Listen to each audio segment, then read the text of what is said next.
While this individual is walking up and down the shoulder of the road, he's shouting vulgarities, profanities, and very nasty words. I'm quoting him. He said, "Tony, I'm going to rape your wife. I'm going to rape all of your grandchildren."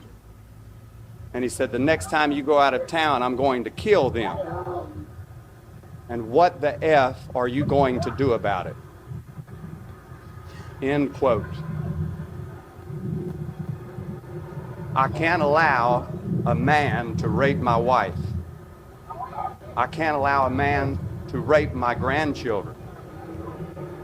I will not allow a man to murder my children when I'm gone. The next time you leave, I'm going to kill your family. What the F are you going to do about it? So, listening to him versus watching the video when the guy's laying on his belly kicking, it was, I've had men protest outside my house.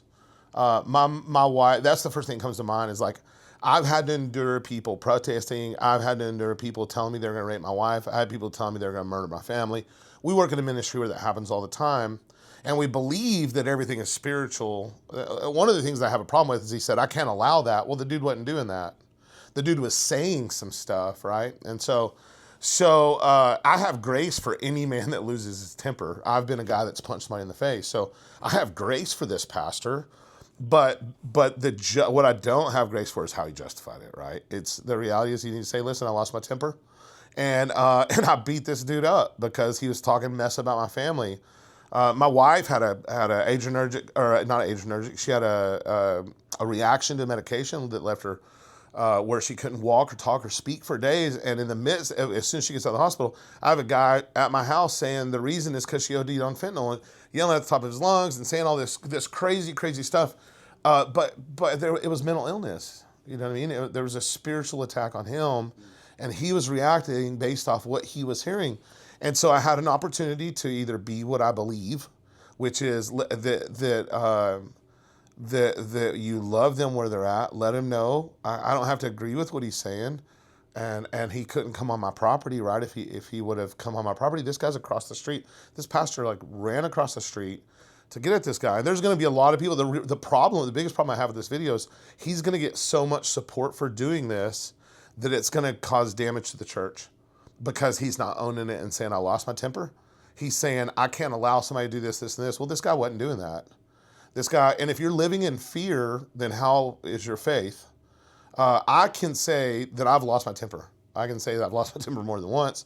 I've done dumb stuff in the midst of it.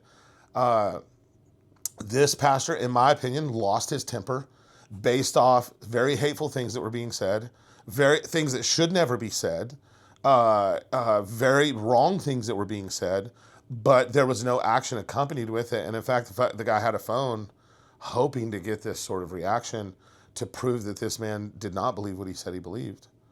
And so I have grace for a man that loses his temper, but nothing justifies him justifying it by saying, I can't allow this man to do this. He wasn't defending his wife, his kids, or his grandkids right there because they were nowhere there. You have a guy that's throwing out words that obviously probably couldn't based off the beating that he took. I mean, the guy's literally laying on his belly, kicking his legs like he's swimming, getting the dog beat out of him. And so he got exactly what he wanted. He proved that pastor in that moment couldn't operate in what he said he believed. And not only could he not turn the other cheek, he couldn't even turn the other ear. And I don't know who the pastor is. I love him.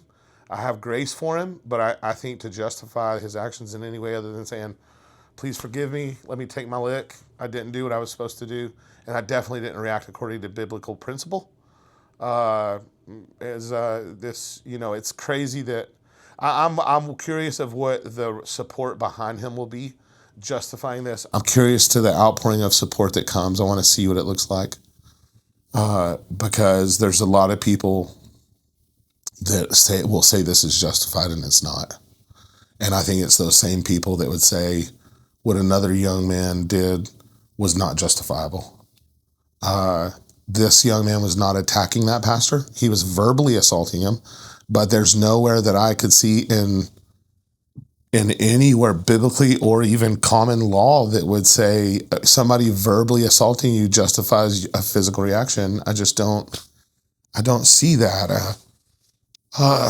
But what a shame. What a shame.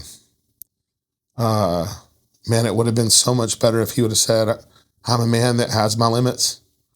I am not Jesus, but thank God for the blood. Thank God for the blood that he laid down for the guy that he just got the crap beat out of him. And he has enough grace to cover me and my poor reactions. Let's see what happens with this, I guess.